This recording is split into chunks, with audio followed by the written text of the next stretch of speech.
Colossians 3:5. Put to death, therefore, whatever belongs to your earthly nature: sexual immorality, impurity, lust, evil desires, and greed, which is idolatry. I think that's so important because a lot of times we can, even just in our daily lives, fall into idolatry without even realizing it.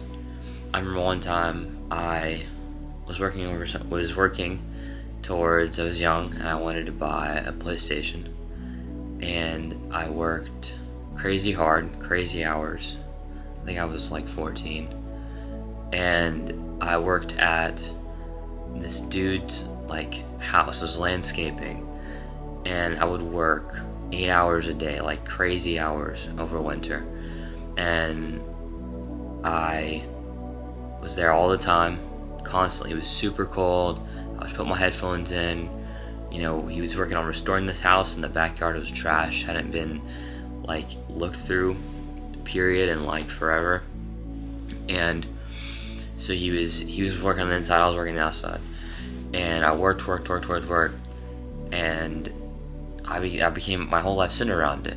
I would come home from church and I would go to it. I would do my school and then go straight to that and wouldn't do anything else, which seems fine at the surface, but what it really ended up happening was I lost, you lose when you make something like that such a central part of your life, something like that. It's a desire, it was purely a desire. It wasn't like, oh, I'm saving up money to buy a car or buy a or get to college or a house in the future. It was purely and completely for just I wanted to play video games. There was nothing really else to it. And so I think really what it comes down to is, what's the heart behind it? Because if you, like I said, if you have these goals of buying a car or buying getting to college, or like real life things like that, where you're setting yourself up for your future, or you're able to do things further in your life, say like a car. I think that it's all about the heart posture. If you're saving up money, or you're grinding it out just because you want to feel like you have a lot of money, or you want to be you want to achieve something in life with your money, I think that's completely different. I think that in itself is idolatry.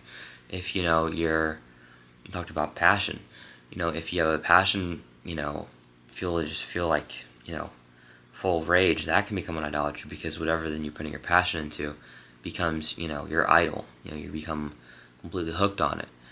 I think that's super dangerous in itself, because what that leads to is then your entire life is centered on that one thing too.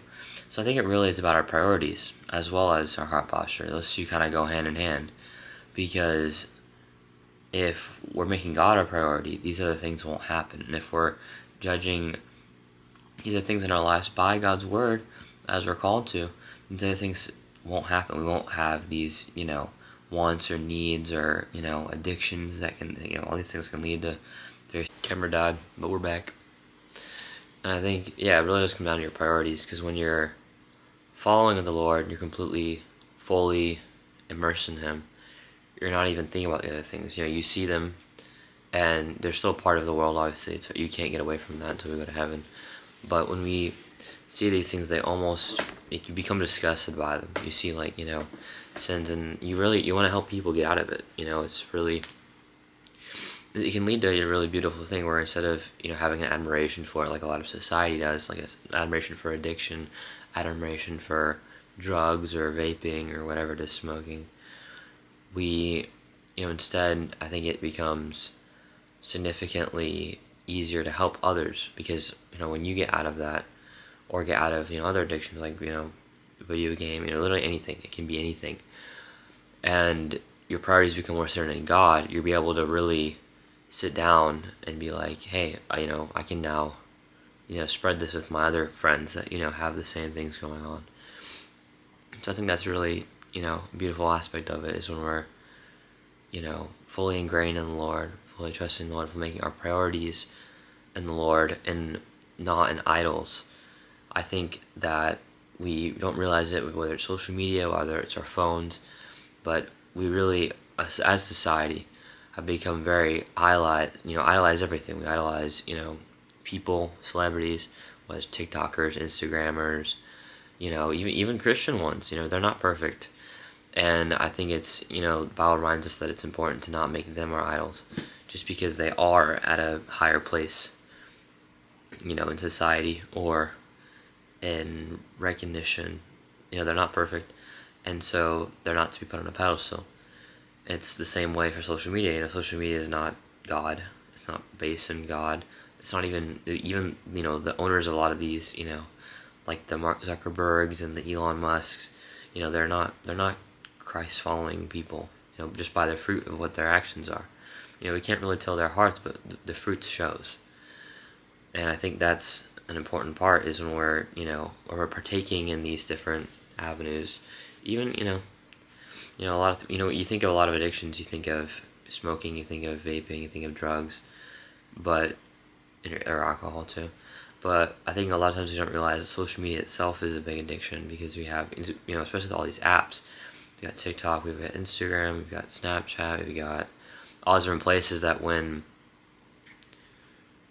you look at the root of what they actually are ingrained in, who the leaders are, who's running them, who's moderating these sites, we see that, they're not actually Christ-following people, so of course it's not going to be, Christ-following platform. I think it's important, to not idolatrize anything,